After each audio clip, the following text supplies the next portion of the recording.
Dropping knowledge on GRAMBO pros, talking about plants and how they go. Let's go. From seeds to the cure, we always smoke pure. Nothing but good vibes up in here. We blaze the ganja, keep it fire. GRAMBO pros, burning desire. Learn about cultivation, step by step. New kids, rock out the negativity. Cannabis vibes on here. GRAMBO pros, vibes up here. Grow, vibe with unite.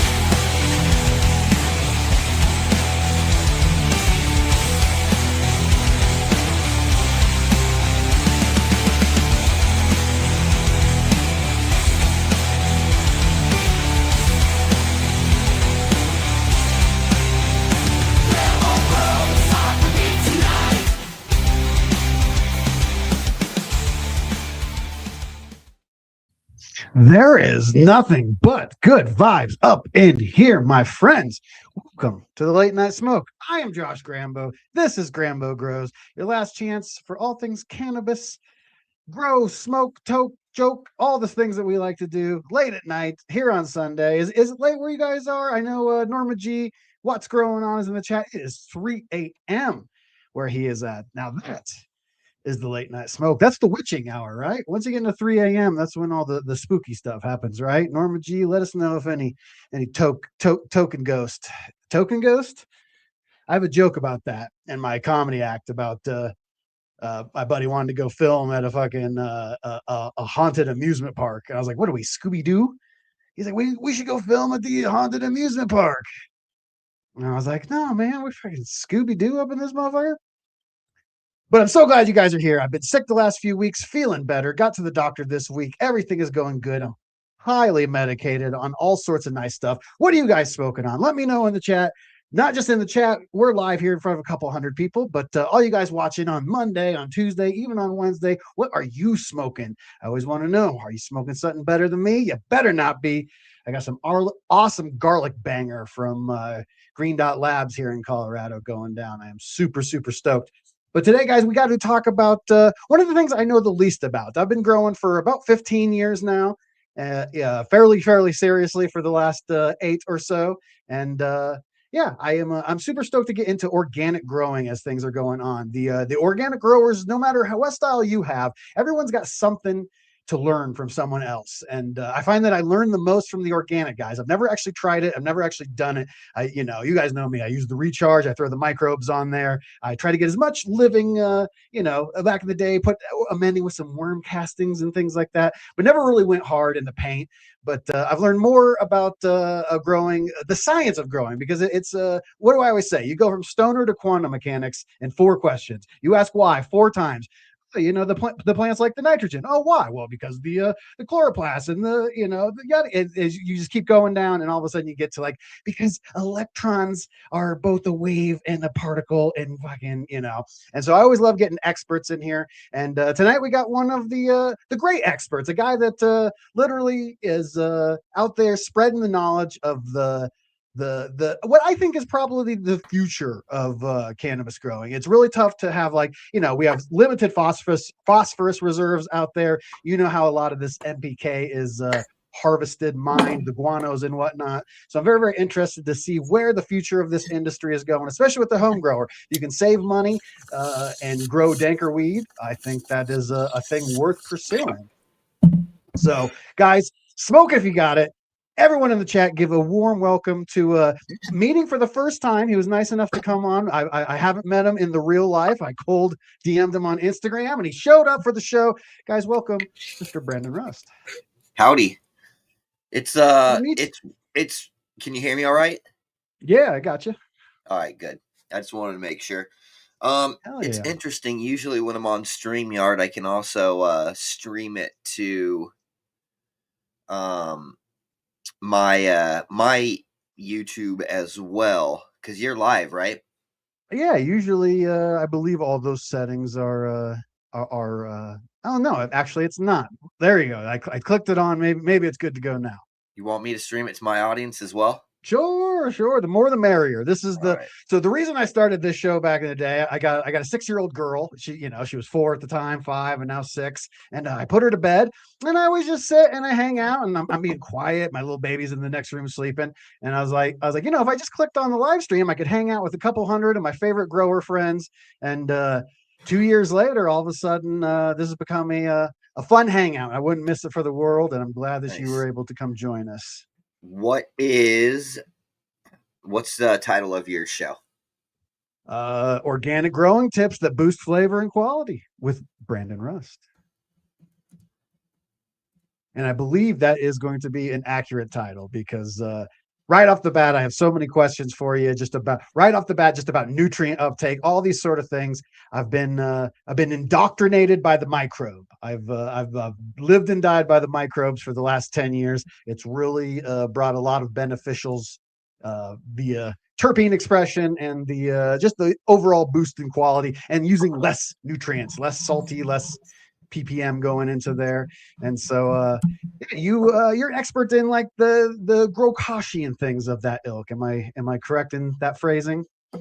Yeah, so solid state fermentation is how you create bokashi, but it's basically, bokashi composting, or the bokashi method of producing things using enzymatic hydrolysis from microbes, or doing microbial fermentation. All those similar things are, a process essentially of converting, organic substrates and breaking them down into their base parts. And in that process, essentially the microorganisms are interacting with the the nutrients as they're released from the decomposition of those substrates or those materials, and they interact with the nutrients by creating organic compounds that chelate them, keep them in a bioavailable form for the plant. So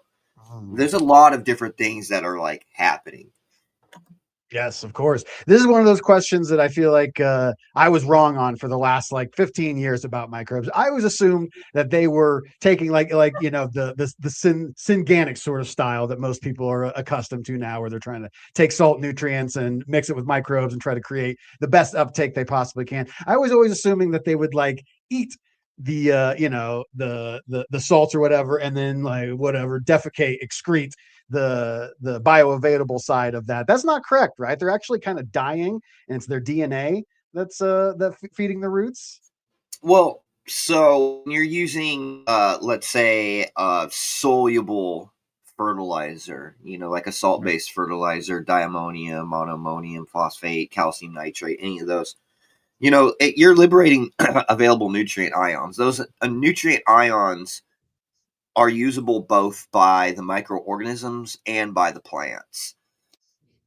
Problem is that if the solution is too high, it causes osmotic stress, and it can cause that cell to basically lyse and die. And the way that happens is because the concentration gradient of things on the outside of the cells are too high. And what happens is, in chemistry, they're going to diffuse across those barriers into lower concentration gradients, and that can disrupt cellular processes, and it can cause the cells to die. So osmotic stress can cause disruption of different types of microbes. But if we're talking about just kind of balanced nutrition that's not too high on a EC scale or ppm scale in solution, those microbes will feed on that as well, and they'll even do some work in hydroponic systems or salt-based soil systems or whatever it might be, to where those nutrients are super reactive and they precipitate. And they, like, a good example of this is like any phosphate, the plant available form of phosphorus. It'll bind with calcium and magnesium in neutral pHs, or any pH really over about 6.8, right? That's when it starts to start those nutrients start interacting with each other, and both of them become unavailable. And there are microbes that can create enzymes that can break those bonds between those nutrients, right? And so, benefits of using microbes with salt-based fertilizers, like in a synganic program, right? It can help reduce precipitation reactions through. Well, it can undo precipitation reactions through the production of different types of enzymes, but it can also reduce those precipitation reactions by producing organic acids that actually chelate nutrient ions, and once they become chelated, they stop reacting. Okay. It won't, that phosphate won't bond with that calcium if that calcium is bind to acid, acetic acid, acetate, right? Just like you would see like people who make the water soluble calcium for KNF. They take eggshells, they grind them down they bake them a little bit, they add vinegar, it reacts. That calcium is becoming chelated that's actually a fulvic acid, acetic acid, right? That's a fulvic acid. And so it's like that same type of interaction is happening where those microbes are making acetic acid. It's binding with calcium to create water-soluble calcium. This is part of the chemistry of it, right? And then that calcium is bonded to an organic molecule, so it won't bind with that phosphorus molecule. So that's how it decreases precipitation reactions. Okay. So right off the bat, this is amazing. I love when a guest comes in and can really start I was like, all right, now I'm buckling in. I'm getting into the submarine because I can tell we're going deep. And I'm always amazed by how in chat, some people, I just assume everyone's been growing 15, 20 years. All of a sudden people are like, oh, I'm taking down my second harvest. So in the mind that some people aren't following, we can do a quick primer. Osmotic pressure being the tendency for things of high density to flow into low density areas through like a membrane, essentially. Well, that's called diffusion. But when we're talking about osmotic pressure, we're talking about essentially the EC of the solution, the electric conductivity of that solution. And sometimes we're measuring it in like ppms or EC, however you want to do it, just conversion. But essentially, when you get up to kind of those, higher ECs of the solution, that's when that can cause that osmotic stress. And, there's certain nutrients that cause it more than others, like high sulfate. High sulfate causes osmotic stress, especially when you're doing drybacks or when water is limited, right? Because it causes the EC of that solution to spike and increase. Yes. So. And I encourage all new growers, if you can switch over to EC, it'll save you a lot of headache in the future. There's 2 different ppm scales. There's 500 and 700. Everything gets weird and confusing when you start even trying to have conversations about that. So, most of your TDS pens will have the option of doing ppm or EC. Get in the habit of doing EC. It saved me a lot of headache. I don't think most growers are using those metrics. I don't think they're looking at ppm or EC typically. Unless they're doing soil testing and they're getting like those values from a lab. But I don't see a lot of people who are running organics that are using those types of metrics. Right. Yes. In organics, definitely not. Right. You essentially build the battery, build up everything you're going to need, let it kind of break down as the plant's going to need, that sort of thing, and just and then amend as needed. How much amending for people like myself? I've been a synganic, I know a lot of growers hate that term, but for better or worse, stocking it up with microbes, being worm castings or different like compost teas or off the shelf microbe products, and getting as much life in there as humanly possible. And then using I work with New Millennium Nutrients, so I use a lot of their stuff.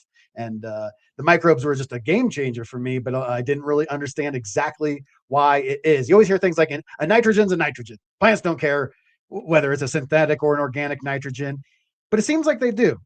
Well, so I actually just did a podcast video on this, and it's about understanding nutrient dynamics and how they're uptaken. And plants observe nutrients through mass flow, so that's solutes in water, diffusion, higher concentration gradients going to lower concentration gradients, and then also root inception, which is root mining.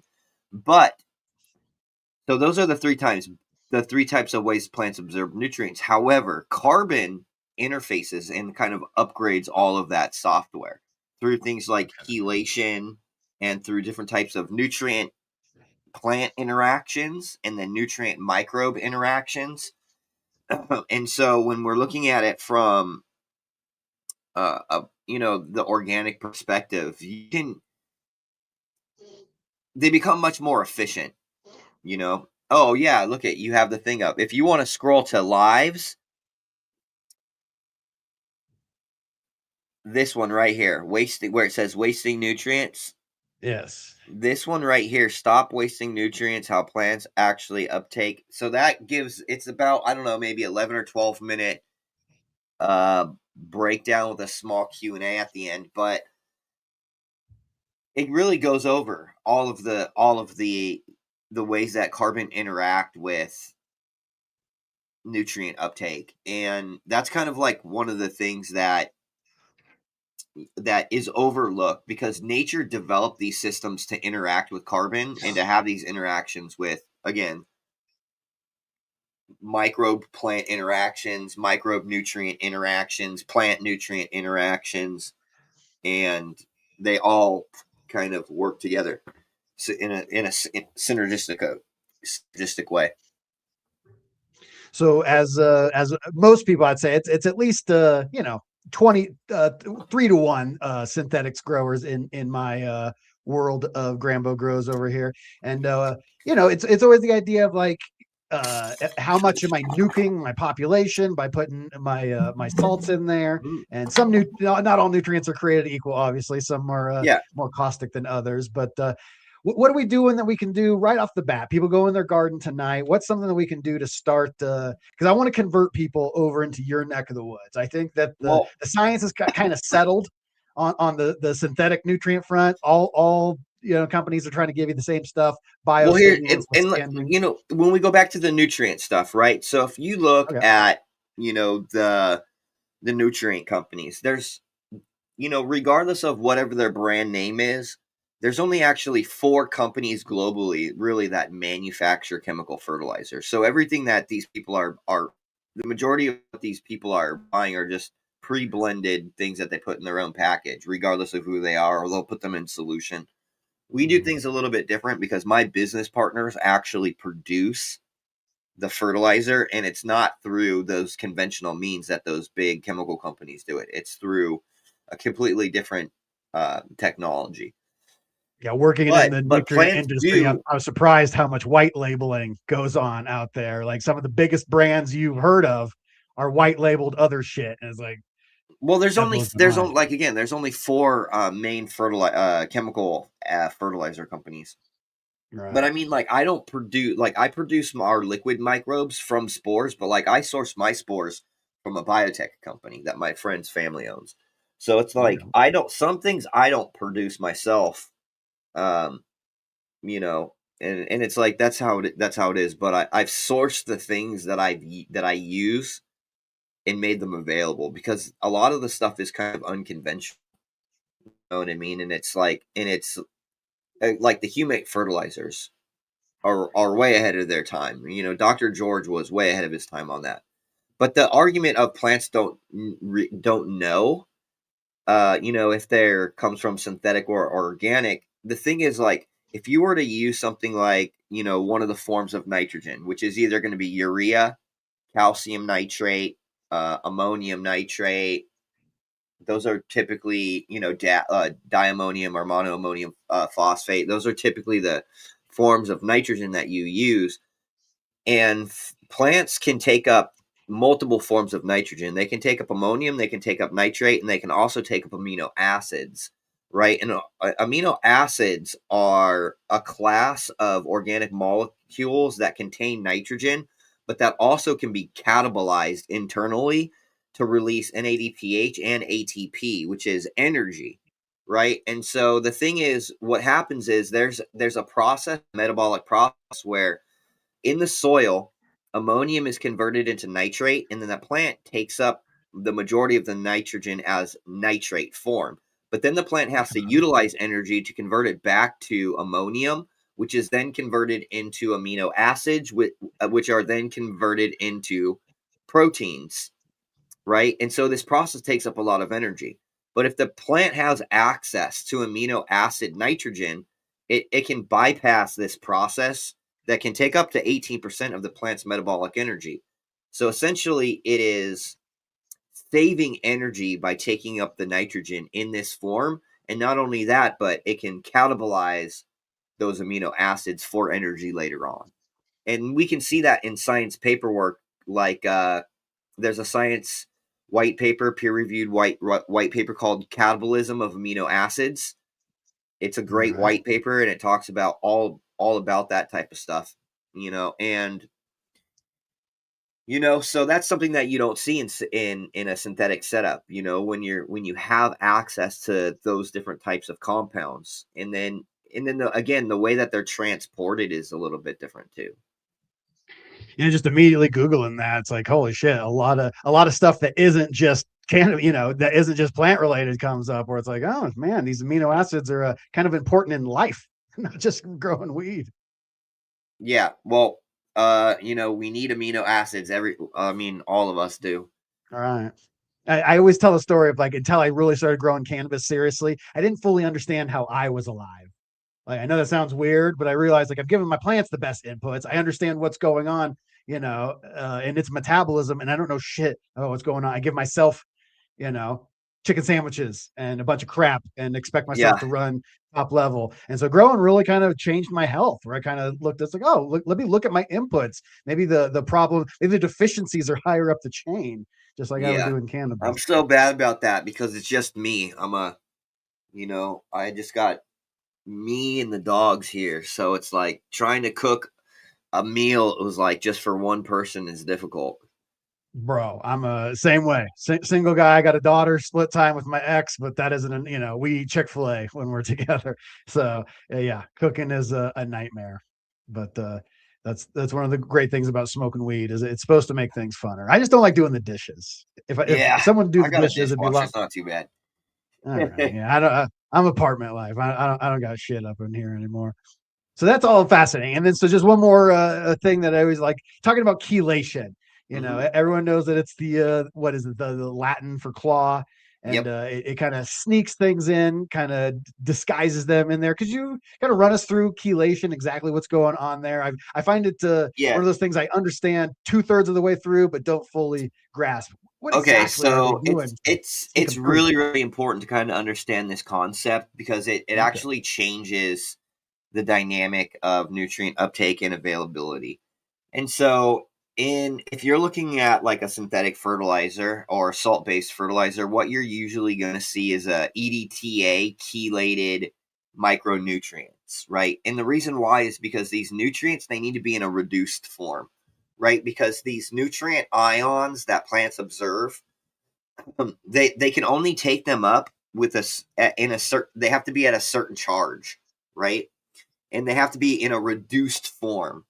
And so if they have too much charge, essentially, I'm trying to put this as simply as I can put it for you guys. If it has too much charge, the plant can't take it up. So it has to be in a reduced form. And what happens is these elements like iron, they oxidize, right? And it goes from ferric iron, Fe2 plus, to Fe3 plus, right? And that Fe3 plus has far less availability.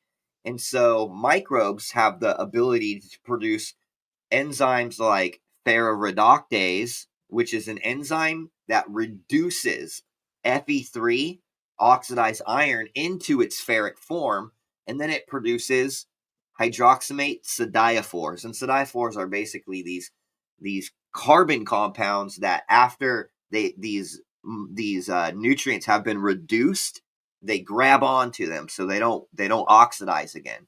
So what happens is we have a bunch of different micronutrients that need to be in a reduced form to be available. And so what microorganisms do, also humic and fulvic acids, and also do this, amino acids do this. they will grab on to those nutrients in the form that the plant can take on, and it'll basically neutralize that charge. So it attaches to it, it neutralizes that charge so it doesn't bind with other stuff in the soil. And also, because the plant is always taking up cations that are mostly positive, right? You can think of it like a battery. It can only take up so much charge. So the plant has this sodium potassium pump and these hydrogen ion pumps where it will dump out either hydrogen or sodium or potassium to reduce the charge, the internal charge, so it can take up more of these elements. But when they're carbon chelated, it neutralizes that charge so they can passively be uptaken into the plant without the plant having to dump energy. Okay. See, this makes sense. This all makes it, because when talking about micronutrients, that's almost a misnomer, right? There's nothing micro about the micronutrients. It's more about their ratio amongst like solution rather than their actual size. So when we're talking why would we need to make micronutrients smaller? Because the nutrients they're the same size as any other molecule. Yeah, they're the same size as other molecules. That the thing is, the quantity that the plant is needed to function and get through a reproductive phase is far less than, let's say, something like calcium, right? Because if we're looking at iron, you could be running 1 parts per million of iron, almost through the entire grow and have optimal amount of iron, but you might need 200 ppm of calcium, right? So, 200 times or 200x, the amount of calcium versus iron. And so that's why they say it as a micronutrient. But if you neglect even that 1 ppm and you're only at 0.2, then you could run into issues with nutrient limitations.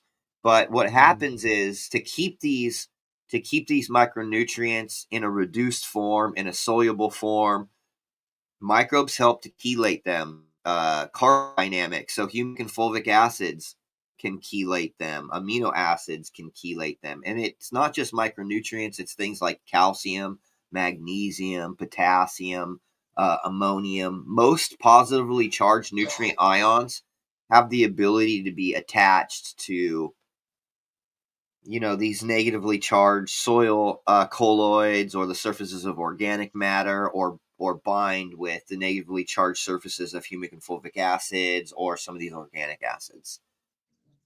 So that's another thing that I definitely wanted to ask you about was people will talk growing as if they understand these sort of things. Yeah. Like I'll be like, I don't use perlite. I'm a cocoa grower. I don't use perlite. And people be like, why don't you use perlite? And I go, well, it's like an insulator. It's hurting your CEC. And they go, what's CEC? I go, cation exchange capacity. And then I sound smart. Sound like I know what I'm talking about. But once again, that's one of those questions. You go from stoner to quantum mechanics real fast.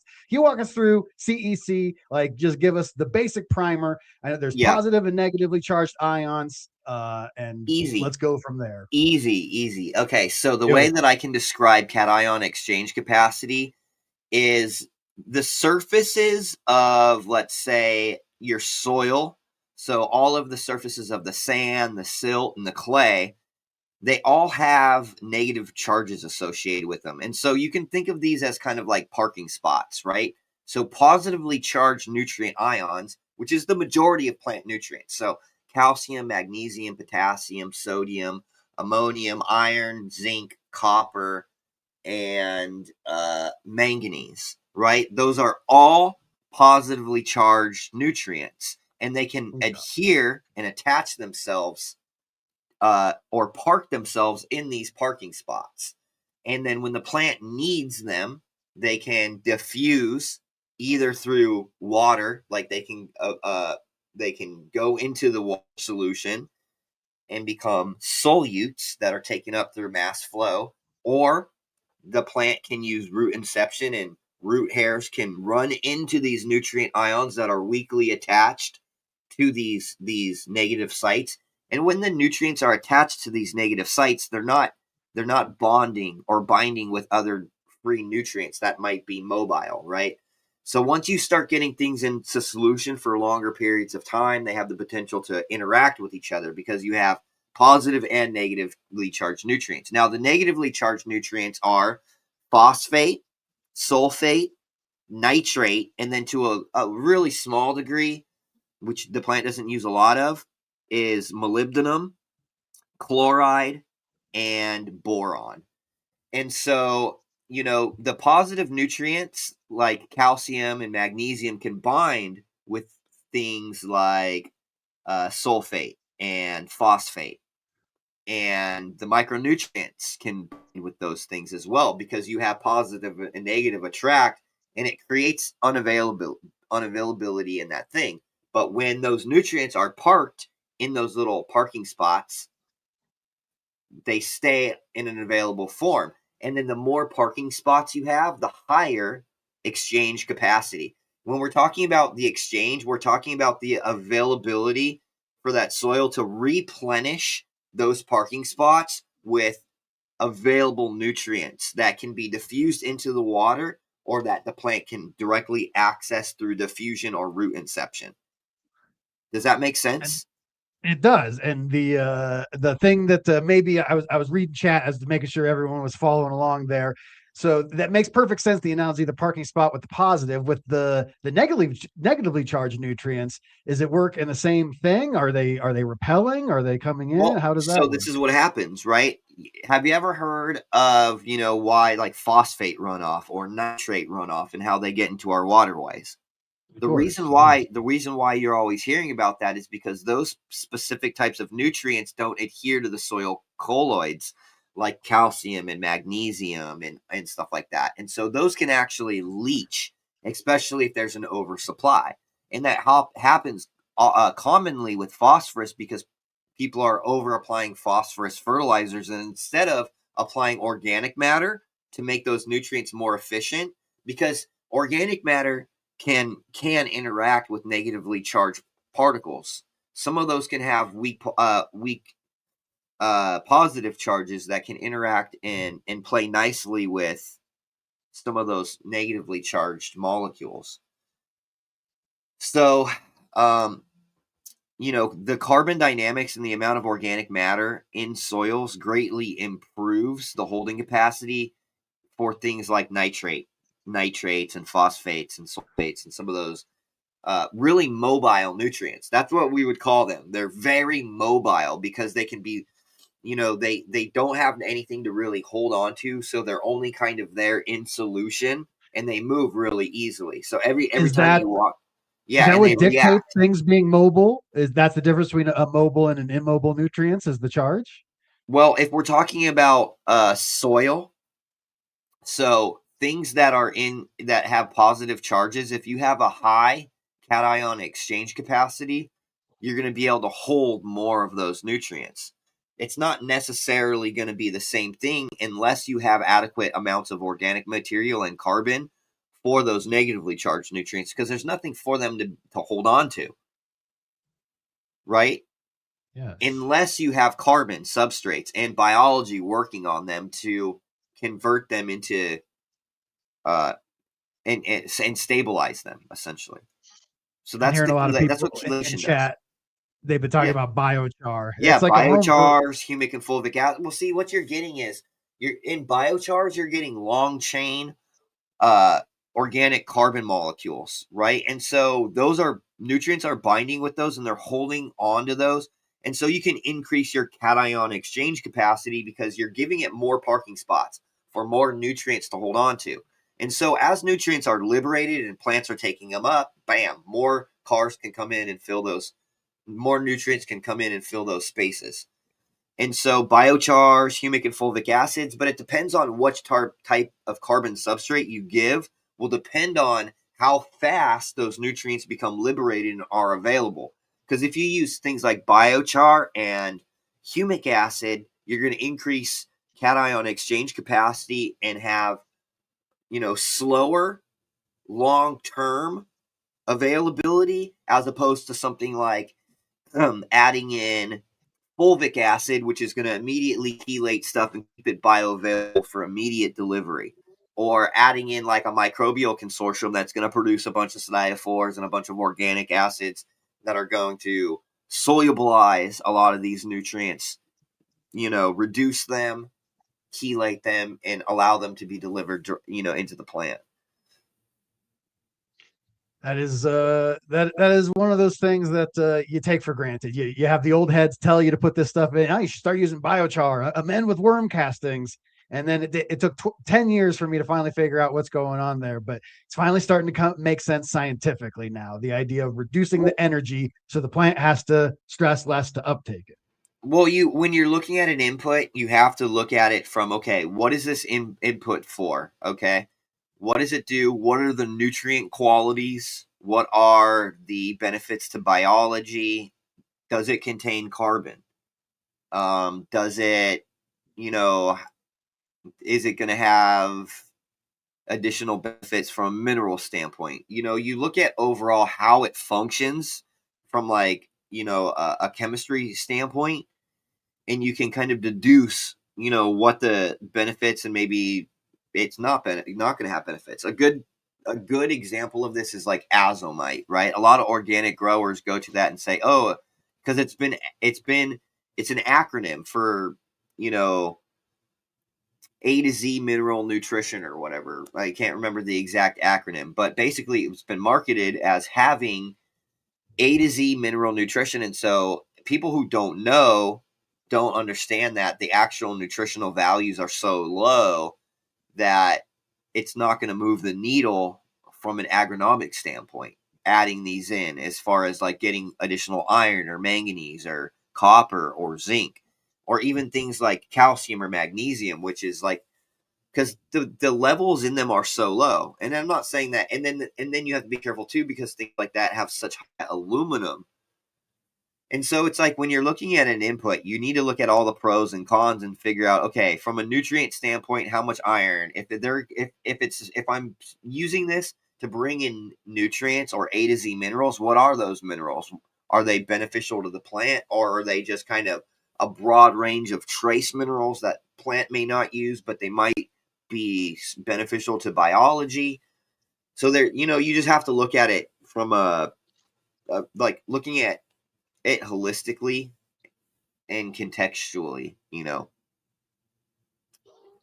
So let's say that theoretically it's one of those things that people can enjoy this knowledge, kind of take notes, write things down. I'll definitely be clipping stuff to put out later. Lots of great information. Let's switch to like a practical sort of input. I know a lot of people are very interested in trying these sort of things out. They hear a guy like you talk, and if they're brand new, they're just like, I'm too stupid to do half of what this guy is saying. What's the sort of thing that we can do to kind of convince people to convert the flock? I know a lot of people would be very happy starting to switch over to a more from a synthetic to a syngenic to a more organic approach. How can we Trojan horse people in there? What can they start doing tonight?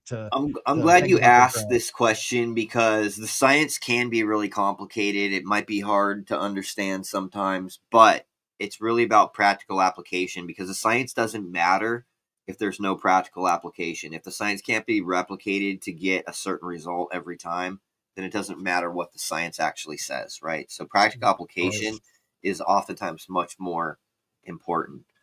I would say anybody, like, let's say you're doing cocoa. Yes. I would say cocoa with nutrients, right? Let's say that's a really standard thing that I see. I would say if you're going to look at my products, just start off with the calcium silica and the microbe plus. Those two things will change drastically the yield calcium and quality. Yeah, and the reason is because when you're when you're doing hydroponics and you're using cocoa or even rock wool, DWC, when we're addressing calcium as a nutrient, from a nutrient perspective, the hydroponic nutrients, the companies, they're limited on their options and availability of what they can use for calcium, right? They're using calcium nitrate, or they're using calcium chloride, and those both present problems, right? So Calnit, yeah, it's fine. It's it's limestone that they attack with nitric acid, and it makes calcium nitrate. The thing is that if you're doing like a CalMag supplement, they're usually using like Calnit base and then adding in Epsom salt. But if you're trying to use that, let's say mid to late stage, when you still need high levels of calcium, you're bringing in that additional nitrogen, right? And so it's hard to address mid and late stage calcium demand without bringing in unwanted things in hydroponics. The other solution would be calcium chloride. And the problem with chloride is plants only use chloride in really, really, really tiny quantities. And chloride can have really terrible impact on the interaction with other nutrients and the way the plant functions. And so overdoing chloride is another bad thing. You don't want to do that either. And so it's like, in true hydroponics, most people aren't addressing that really high calcium demand, right, in a proper way. And so, like, at least if you're doing something like cocoa, you can use something like the calcium silica, or even if you're not doing my product, right, you're just like, hey, I want to make sure I have a good amount of mid and late stage calcium. You could do things like gypsum or oyster shell flour, but pair those things with a microbial product to help cycle and solubilize those calcium ions throughout the rest of that cycle. Because when you increase those calcium levels, dude, you're going to see such a huge increase in yield and quality and flavor and just everything. Like, you don't want to miss out on that calcium. And I love that calcium because the calcium has 43% calcium and 51% silica, and paired with the microbes, it solubilizes through enzymatic activity those calcium ions, and through and it converts that silica into monosalicylic acid. In fact, I have let me see if I can pull it up. There is a drop box. I have a community drop box, and I have calcium silica paperwork, science paper on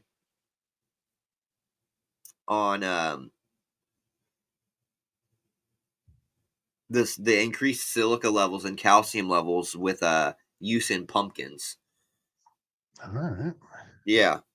So it's like there's cool, like, all the stuff that I use is the practical application of the science, and I can find science to verify, the thing, and then I test it in real life, and I test it, via data, and I'm looking at like soil analysis to see, oh, cool, look at my silica levels are higher on this test when I use this product versus on a control where I didn't, so I don't know. It's fun. I always learned when I was learning about calcium uptake, I kind of grew up on the Nectar for the Gods line, with their Herculean harvest and whatnot. They're always pushing calcium, calcium, calcium. And then I learned, how important amino acids are in that and the uptake of that. Should we be doing along with that any amino supplementation, or that's a good thing? And that actually, I think that Herculean harvest was liquid bone meal was what they were doing, micronized bone meal essentially that they put into solution. Yeah. And I use bone meal. I use just dry bone meal in my garden beds, and also in my soil mixes. And you're right about, if you go to Google Scholar and put in amino acids and calcium, you're going to find so much research that shows a massive increase in calcium uptake when paired with amino acids. But the problem is, again, amino acids are a nitrogen source. So this is something that you would want to do in the vegetative phase. And I like to do what I call front-loading calcium, and you can use a strategy of using amino acids and a high calcium source like gypsum, calcium silica, oyster shell flour, calcium calcium rock phosphate. All of these types of calcium sources, you can really build up the calcium levels in your tissue along with amino acids and nitrogen early on, and get those stored up before you flip, and that'll really help with yields and quality, especially if you're having problems delivering later stage calcium. And the reason I like to do that is because you can get away with adding less potassium in veg and push that calcium harder, and then you can switch into flour and push that potassium harder, which is gonna, you're not gonna get out if you're pushing potassium harder. Obviously it's gonna antagonize calcium to some degree, so it's not gonna be you're not gonna be pushing it as hard. You're not gonna be getting as much calcium if you push potassium. And what's as far as like a quality? Is it just a yield thing? Is calcium building block for terpene? Can we switch as we're kind of landing the plane down towards here? Can we make the distinction between growing biomass and doing what we always call over on the Jug Dealers oil farmers? We're trying to cultivate that oil, right? Those terpenes, cannabinoids. It's not just calcium, right? It's like when we're talking about maximizing genetic potential, it's always been my view that it's done through nutrition and environment, genetics, right? All of those things have to be in sync. But number one is nutrition, right? Because if you don't have the proper nutritional parameters, the plant just isn't going to be able to express. And when we're talking about calcium, we're talking about, the actual strength of the plant, right? The way that the plant builds proteins and builds biomass and the rigidity of that plant. Also, calcium is a chemical messaging signal, and so any type of stress, it helps reduce stress responses, and it helps with chemical messaging signaling to signal if something needs to happen over here or something needs to happen over here. Calcium, is just it's so important, and it's needed in large quantities through the entire phase. It's like, and if you were to like take calcium versus nitrogen. Nitrogen has a logarithmic curve upwards with the increase in biomass, but you get to a certain point after the first couple of weeks of flowering where that curve exponentially decreases as the plant goes into maturity. Calcium isn't like that. Calcium is like a constantly high line all pretty much all the way through, right? You need more calcium than nitrogen in a lot of phases of growth. And so if you're neglecting that calcium in later stages, you'll see a reduction in yield. You'll see a reduction in overall health and plant yield, and just the response to like high PPFD or high DLI, like all of the, like maintaining proper calcium it's game changer. I'm telling you, you'll notice the exponential increase in overall health and vigor. Rigidity, the way the plant is growing, its morphology. I'm telling you, there's a bunch of science on this too. There's a relationship between calcium and nitrogen that has a strong interplay on plant morphology. Okay, interesting. And that's based on ratios. It's based just up and down. It'll affect different morphology. Yeah. So if you have less calcium and more nitrogen, your plants will be more spindly. They won't be as strong. If you've got a good ratio of about 2-to-1 nitrogen to like calcium. So if you're, let's say 200 ppm of calcium, 100 parts per million nitrogen, you're going to get better structure, right? You're going to have, the node spacing is going to be more dense. It's like nutrients and nutrient dynamics impact morphology, plant morphology, in my experience, even more than like light and environment. That is very surprising. I would have guessed 100%. It's like, oh, I got too much blues in my in this. It's staying more squat. I got too much reds over in here. Oh, she's starting to stretch. She's thinking the canopy's covered. But nutrients, equally or more can be nutrients. Yeah, nutrients will have way more impact on plant morphology than light will.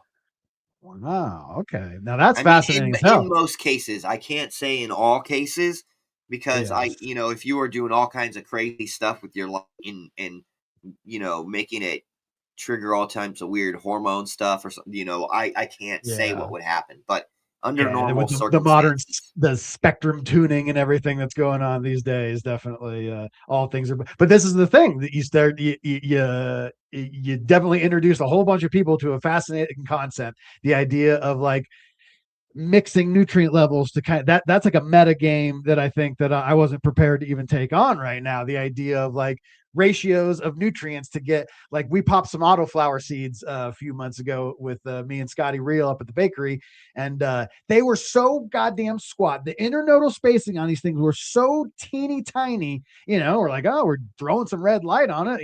What else can we do? The idea of like, oh, maybe a little bit of ratio concoctions could have played a role into what was going on there. That hadn't crossed my mind.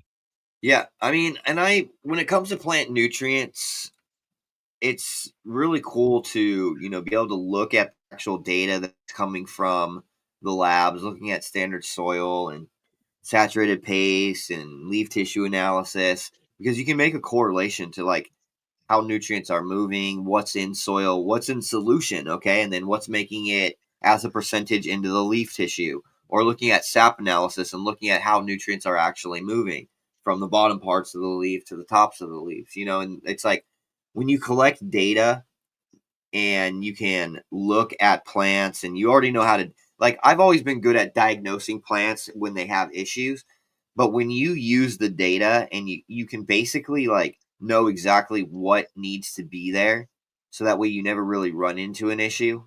And then if there's ever whenever an issue arises and you're like stumped for some reason, you can't figure out what might be happening, you can actually go and look at the data and say, oh, this is what's happening. It's, X, Y, and Z. And then if it's something like, oh, my chloride levels are high in my soil, you can figure out where that chloride came from. Maybe it was your water, or maybe it was an input that you used or something, And that works equally in the positive direction too. If all of a sudden you have a banging harvest that expresses just the way you want and yields popping off, you can look back. Data, that's one of the things in YouTube. I run several YouTube channels, the Dude Grow Show and the Jug Dealers podcast. And yeah. People always think it's magic. Like, I don't know how is it? Oh, you must have a horseshoe up your ass. How do you do that? And I go, well, it starts with first of all understanding the culture. Who is your listener? What do you want? What are you trying to do? And then analytics. You get all these analytics, and you can tell like, oh, people are this age, they're up at this hour. I go against all of that. I push my show like late as fuck. Everyone that's 50 plus is just like, oh my God, you're fucking give me agita over here, but being data driven, what do you recommend on collecting data as far as a grower? Obviously we should be keeping some sort of grow journal, a calendar at the minimum. Is there anything more that you recommend that people can do to kind of quantize their gardening experience? Dude, I mean, if you start doing data collection, it just changes everything, because it really quantifies what goes in when, what needs to be done when. It's like it takes a lot of the guesswork out, and here's the thing, there's a lot of people out there, even if you've been doing it for a long time, and I was the same way, because for 11 years I ran a hydroponic system, and then I switched to soil with nutrient salts, and then I switched to organic, and I've done everything. I've done it's same with lights. I went from HPS and metal halide checkerboards to CMH to LEDs. So I've seen and done it all. And when it comes down to it, like when you like anybody can like mix up a recipe, right? And like do a repeat recipe and still not have an understanding of plant dynamics or nutrient uptake or how these things are actually, functioning. And that's what I realized when I switched to organic. I realized, damn, I had solid fundamentals, like, solid fundamentals. And those you need those. You need to understand environments. You need to understand how to mix things. You need to understand how to diagnose issues. But I realized that I was just basically following recipes, and I didn't really know about how things functioned, like in as like a system, or in biology or in chemistry or any of that. And so it's like I taught myself that stuff. So I learned about agronomy, I learned about microbiology, I learned about all of these different fields of science and you can see it at scale how much more economic it is. When you're decreasing input costs and you're taking all the guesswork out of the cultivation, and you're not constantly mixing up batch tanks and pHing things, and it makes things so much more simple. Right. I mean, a Yeah. lot of what I do is just look at plants, because for the most part, I'm doing inputs maybe once a week, maybe once every other week, and I'm just using water, and I get, I get great yields and I get great quality, and it's like, what more can you ask for? Well, as we're landing the plane here, we're coming up on 55, so around an hour is where I usually keep it. I'm curious about the calcill. So we talked about cocoa growing. Is that the sort of thing that I'm going to need, a more organic base to kind of grind that stuff down? Is that going to be available for your average grower? How can we implement that? So all of the products that I have, all the humates and the microbes and the microbe spores like trichoderma, the bacillus subtilis, those things, those are all soluble. They can go through water lines. They can be used in conjunction with salts or standalone. And also the calcill is not like water soluble like a salt, right? So you can use it as a top dress, but if you're going to water it in, you need to make sure that you have something mixing up that solution. I recommend using it with the microbe plus, because what it'll do is it'll help convert some of that silica into plant available silica, monosilicic acid. But what it's doing, it'll deliver calcium, especially in that mid to late stage, and it's also going to bring in that silica. It's also going to help stabilize pH, right? So if you have a problem where your pH is like dropping, which often happens in like the pro mixes or some of these, like if peat is naturally acidic, cocoa is not as acidic as peat, but it is slightly acidic. And so you'll naturally see these things becoming becoming acidic, and it'll help stop that acidification of the media as well. So it stabilizes pH, it brings in calcium, it brings in silica, and there's a bunch of other science on some other things that it does. It brings in carbon into your system, which was really interesting to read about. All right. Well, there's a lot of people that I associate week in, week out with in chat, and so many of them are co-signing this. So I'm interested to try it. I'm definitely going to. I'm going to play around with this. And so everyone knows you are Brandon Rust, but for people that are trying to find you on some of your social medias, they might do better to find the Full Crop Sciences. You got the YouTube channel. Oh yeah. And then my main profile. You want to see something cool? Okay. So go to IG and go to Rust. Okay, so if you go to DM, go to message. Yes. And then if you click on, I don't see it up there. There's usually a little like hamburger menu. Potentially. There's usually a little drop down thing where if you click on it, it gives you a menu where it gives you a bunch of resources. So we have a Discord. Well, you could go just on your bio. And, you know what? Right here, look at. I just put it in the chat. Right there's a Discord link. I'm gonna have to change this Discord link. It's probably expired, but I made one recently that that won't expire.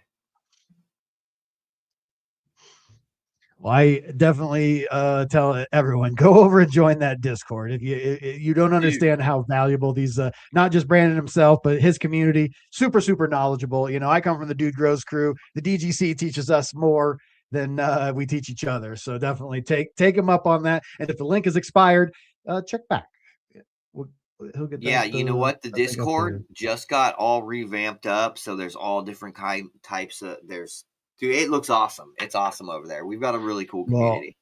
And it doesn't matter if you're growing in cocoa or synganic or organic. There's so many different people. There's people growing in hydro. There's people growing in auto pots.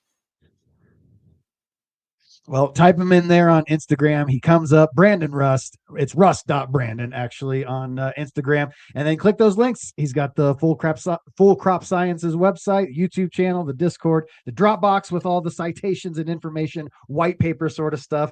You know, I trust you, man. Any man that puts up the citations for you to fact check them, you stick to your guns, and I respect the shit out of what you're doing. And there's so much more to cover. So here in the future, I hope to have you back on someday, and I'm going to educate myself even more so we can have even more in-depth conversations. Yeah, let's definitely do it again. My man. Well, thank you so much, Brandon Rust. This was an awesome one, and I thank you, sir. I will see you again. See you next time. All right, thanks, brother. We did it, you guys. That was the late night smoke. Yeah, I saw in chat, everyone's like, Grambo seems to be feeling better. I'm a little bit better. I'm just going to start a round of antibiotics tomorrow to finish off all the stuff. And shout out to Bike out there. Bike, he's looking after my health. He's looking after my well-being. Shout out. I don't know if this will find you, Mr. Hawley, but shout out to Bike. Bike's the man. Gave me my first start with the John Doe radio show, and he recommended this nice vitamin cocktail thing. It's this awesome thing. I don't even know what it is. I'll have to take a picture of it and put it over in the community tab or on the Discord or Instagram. And got me feeling a little bit better, but taking a little bit better care of myself. And thank you to all you guys for checking in on me and staying with me. Shout out to I Am Machine. Thank you for the $5. That was a great show, and that was a great guest. Brandon Rust dropping the science. I mean, I do this day in, day out. You know, I hang with the Jug Dealers boys. So when people start making my head spin, it's like, holy shit. And then shout out to the legend, the OG, the GOAT of the GramBorg. The GOAT-borg is this man.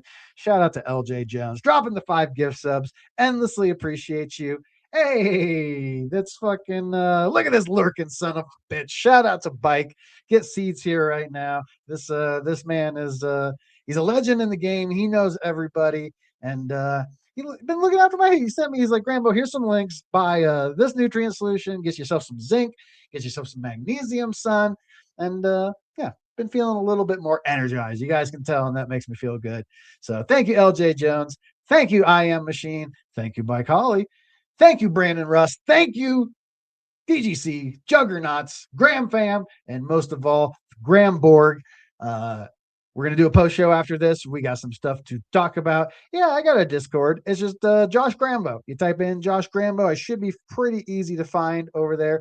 That's a place where you can find the Grambo Grows server, Jug Dealers, Dude Grows, everything in between. Some of my stand-up comedy. Some of me playing the guitar, playing that fiddle, some neoclassical shred shit, and all sorts of good stuff over on my Discord. Free to join, free everything. The GramBorg, you guys have a special place to come in and hang out.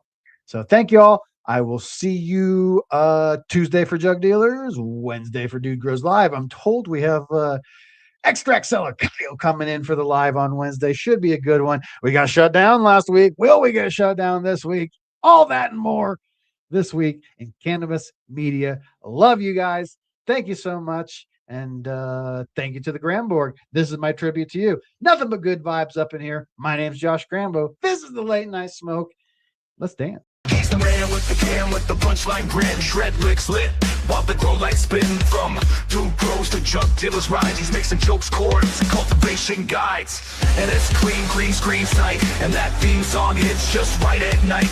Comedian, grower, and vibe technician. Grambo's the dope on a ganja mission. Cannabis vibe all around this place, with the riff that burns and a beat with bass. From the buds to the laughs to the grow room glow, we salute Josh Grambo. Everybody knows, blaze it loud, pass it loud, let the good times roll. Tell a friend, roll it up, that's how we grow. He's the man who does it all, shredder, sage, and scene. The ordained OG of the cannabis dream. Click play on the channel, hear cannabis vibe. Theme song thumping like a session come alive. Shout out to the artist who composed that gold. GramBo brings warmth even when the grow room's cold. High def laughs keep the whole crew alive. Gives love to the ones who help his art thrive. And now he's ordained, yeah, the holy stoner. Tie the knot while he rips out sweet leaf in the nose. Blaze it loud, pass it loud, let the good times roll. Tell a friend, roll it up, that's how we grow. He's the man who does it all, shredder, sage, and scene, the ordained OG of the cannabis dream. Click play on the channel, hear cannabis vibe.